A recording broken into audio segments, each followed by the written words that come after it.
Bom dia, boa tarde, boa noite, torcedor e sócio do Clube de Regatas Vasco da Gama. Para quem não me conhece, sou Ivan Pereira, sócio e torcedor do Vasco, com 71 anos de idade, que desde a infância acompanho a vida do clube, sem nunca ter participado de grupo político interno. Hoje vou falar sobre a situação política do clube e seu futuro. Volto já.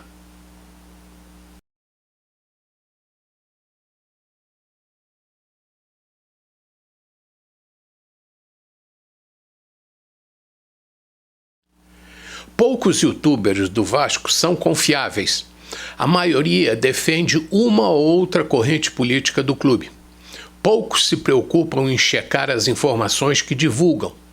Informações devem vir de fontes primárias, porque notícias sem fonte originária pode ser desinformação, fofoca e pode se prestar a outras finalidades que não a de esclarecer o público. A maioria desses divulgadores de informação duvidosa ou desinformação se vendeu ou se deixou seduzir por uma causa que nada tem a ver com o bem da instituição. A verdade é que aqueles que vivem da política do Vasco só se preocupam com sua situação pessoal e não com a situação administrativo-financeira do clube. Mas por que as pessoas defendem causas pessoais ao invés de defender o clube, o coletivo? Por que muitos apoiadores servem a pessoas ou grupos sem verificar a origem dos princípios que apregoam? Por que algumas pessoas só defendem causas quando alguém especificamente está no comando? Por que as pessoas acreditam em propostas sem certificar sua consistência e possibilidade de êxito? Duvido que mais de uma dúzia de pessoas tenha lido na íntegra qualquer proposta de qualquer candidato à presidência do Vasco. Vou tentar responder essas perguntas. Posso não estar correto, mas tentarei ser o mais coerente com os meus pensamentos de vascaíno, que não possui filiação a nenhuma corrente política do clube. A resposta a cada uma dessas indagações se resume e se mistura nas afirmações que exponho a seguir. Vamos lá. O clube precisa de dinheiro, certo? Então, quando aparece uma pessoa com boa lábia prometendo a solução para os males da instituição, a tendência é que encontre pessoas predispostas a acreditar nele. A estupidez da massa impede que as pessoas analisem criteriosamente a promessa, induzindo-os à conclusão de que o pensamento da turba é o certo, e isso favorece o sucesso dos astutos. Ajudar os youtubers cooptados participando de vídeos e lives em seus canais com a ideia de obter mais visualizações faz parte do plano dos espertos. Aliciar pessoas carentes de aceitação e ansiosas por ter seus interesses pessoais atendidos faz parte da estratégia daqueles que desejam arregimentar correligionários. E o YouTube está repleto de gananciosos que fazem tudo por um like, em troca dos tostões da Big Tech. Preciso deixar claro que meu canal não é monetizado e não recebe um tostão do YouTube, porque assim quero realizar minha minúscula contribuição ao Vasco e, enquanto tiver forças e recursos, assim desejo que permaneça. As redes sociais são controladas por especialistas que incentivam os tolos a buscar migalhas enquanto ficam com a parte mais significativa das contribuições dos anunciantes. Quem teve a ideia e o trabalho de organizar as redes fica com a maior parte do bolo e distribui fatias menores para quem produz conteúdo. É assim que as Big Techs engordam suas carteiras. Alguns candidatos à presidência do Vasco usam estratégia semelhante, se aproveitando dos youtubers, usando-os para formar verdadeiros currais eleitorais para conseguir mais votos na eleição. Um aproveitador que cooptou vários fanáticos na rede, afirmando ter a fórmula para reerguer o clube, declarou que nunca recorreria à justiça para conquistar a cadeira de presidente do Vasco, coisa que não conseguiu nas urnas. E imediatamente mudou o discurso, se empenhando em tentar provar que a eleição do Vasco fora fraudada, coisa que a justiça até o momento não admitiu ter ocorrido. Eu já expliquei isso em algum vídeo.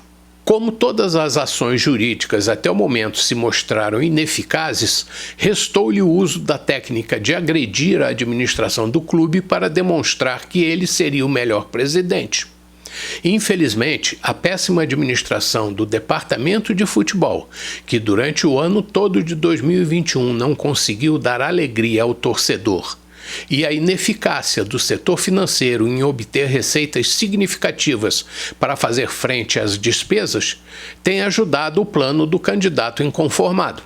Segue, portanto, tentando mostrar ao sócio que o impedimento do atual presidente seria uma saída para a crise, ou, se não alcançar este objetivo, tentando aumentar sua probabilidade de vencer o próximo pleito. Qualquer que seja o desdobramento dessa estratégia, é óbvio que atualmente ele aposta na teoria do quanto pior melhor. Mas eis que surge a lei da Sociedade Anônima do Futebol, que pode prejudicar sua intenção de conseguir colocar seu grupo na direção do Vasco mais rapidamente.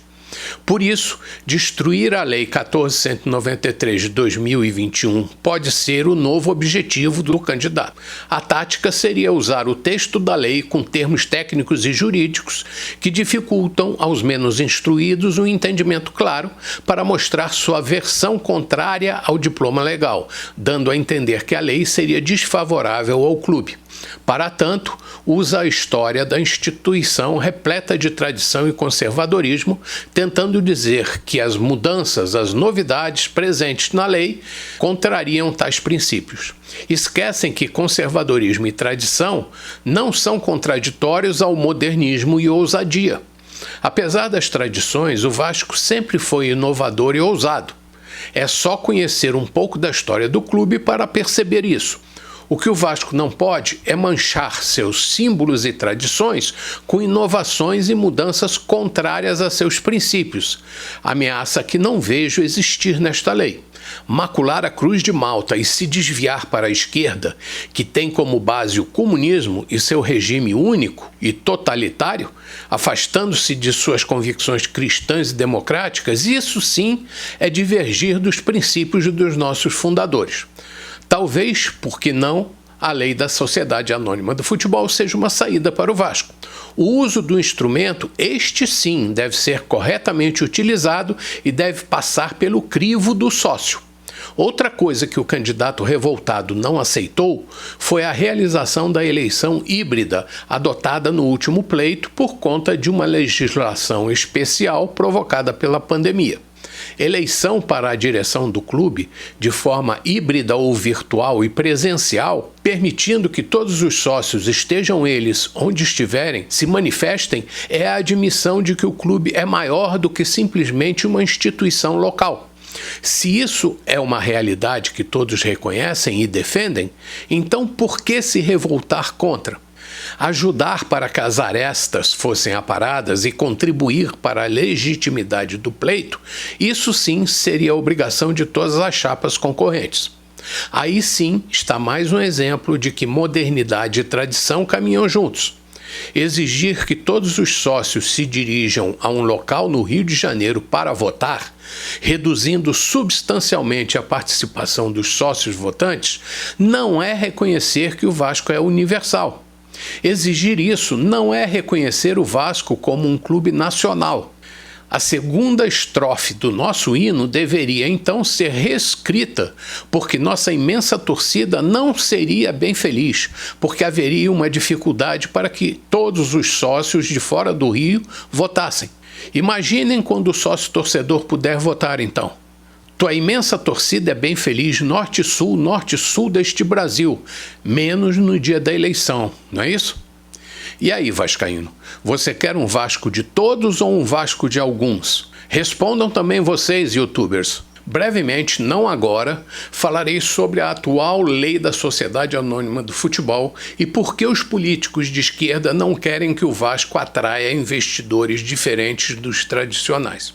Por enquanto, Se quiser ter uma pequena noção de quem são os atuais políticos e nossa opinião acerca da SAF, assista o vídeo antigo Política versus Vasco S.A., observando que apesar dele ter ido ao ar em outubro de 2019 e que alguns dos atores não estão mais no comando do clube, a situação não mudou muito. Até o próximo encontro, torcedor e sócio do Clube de Regatas Vasco da Gama. Saudações vascaínas.